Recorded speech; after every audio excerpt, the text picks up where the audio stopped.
The news with Iris Stewart. Good morning, Iris. Good morning, Sophie. We start with the headlines. The Morn tragedy sees 20-year-old German tourist die after a 125-meter fall. Government assurance that measures are in place for smooth running of upcoming religious celebrations. Paul Béranger defends Frédéric Curé's appointment while calling for transparency in public posts. Energy policy shift, renewable energy target of 60% delayed to 2035 as coal is still deemed necessary in short term. In world news, 9 dead in massive blast at Brazilian explosives factory.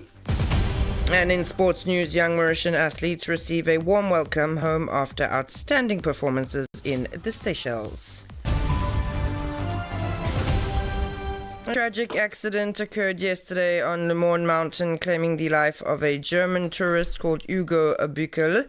At 2 p.m., emergency services were alerted to a fall of 125 meters on the mountain. The Special Operations Division of the Fire and Rescue Service immediately intervened, but the rescue operation proved extremely difficult. Rescuers had to work their way to the victim and then bring him back up. The operation involved a police helicopter for rapid evacuation. The young man was rushed to a health center, but medical teams could only pronounce him dead. The government is taking necessary measures to ensure the smooth running of upcoming religious celebrations, notably Ganesh Chaturthi, Venkateshwar Puja and the Pirlaval pilgrimage. This was the assurance given by the Prime Minister yesterday afternoon to concerned stakeholders at the Treasury building in Port Louis. Dr. Navin Ramgoolam chaired a national task force on the matter and called for discipline and cooperation from all to ensure the events proceed without incident. And staying in politics, yesterday, Paul Béranger dismissed criticism with a wave of the hand. No favoritism, no dynasty, promised the MMM leader regarding the controversial appointment of Frédéric Curé as head of Airport Holdings Limited. Speaking to the press, he insisted the L'Alliance du Changement is not fracturing despite some disagreements. Beyond the soundbites, he also made a case for greater transparency in public appointments. Pranav Bihari gives us more details.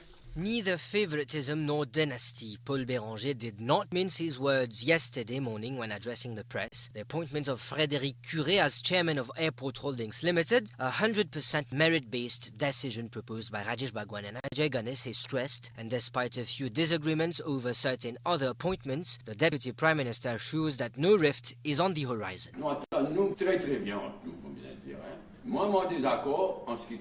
We have a sound relationship. I disagree about some of the nominations, but I will not say which ones right now. Where we must amend, we are amending, and where there needs to be additional efforts, we are making additional efforts. There are no risk of a breakup between the MMM and the Labour Party.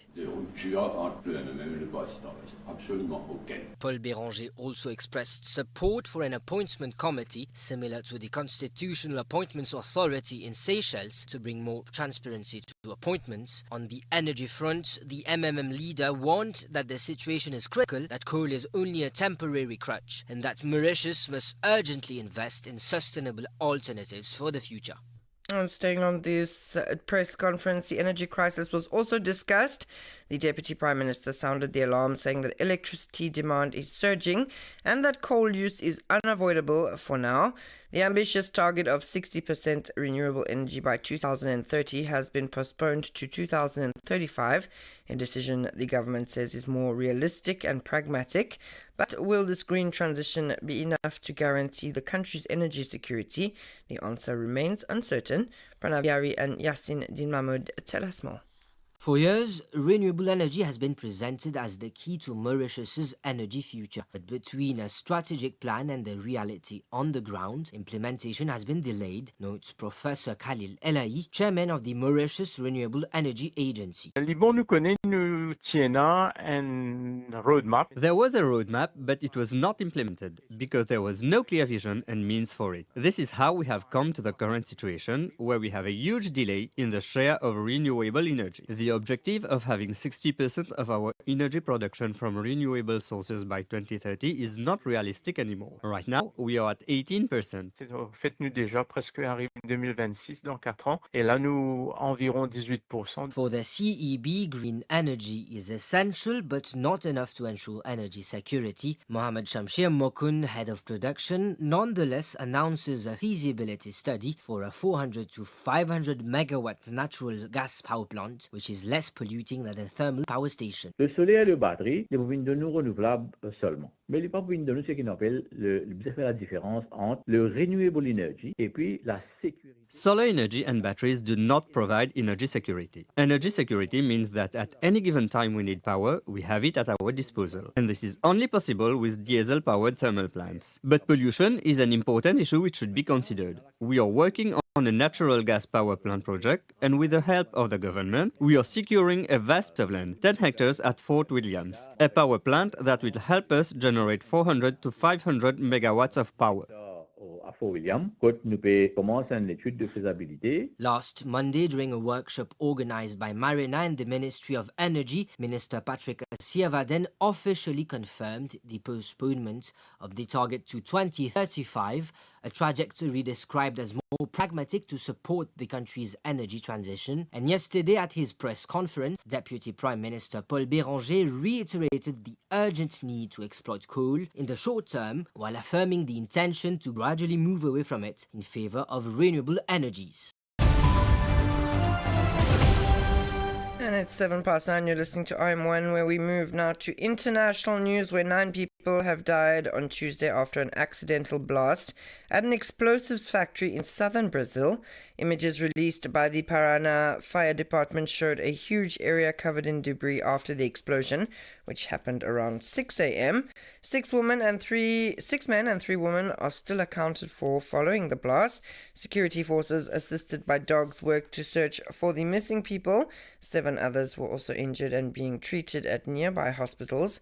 According to authorities, residents of several nearby towns also heard the explosion. And finally, in sports, the triumphant return of the young Mauritian athletes fresh from the CJSRI Games held in Seychelles took place yesterday. Early in the afternoon, a large part of the delegation touched down on the tarmac at SSR Airport, greeted by loud applause from a crowd, a festive atmosphere, tears of joy, and a strong sense of national pride. On the same flight, the Minister of Youth and Sports, Devin Nagalingam, expressed his satisfaction with the performance of our representatives. The third and final group, including boxers and participants in the cultural segment, is expected this afternoon. Thanks so much for tuning in. That's all for the English news this morning. Stay tuned to the Intermed playlist until 10 a.m.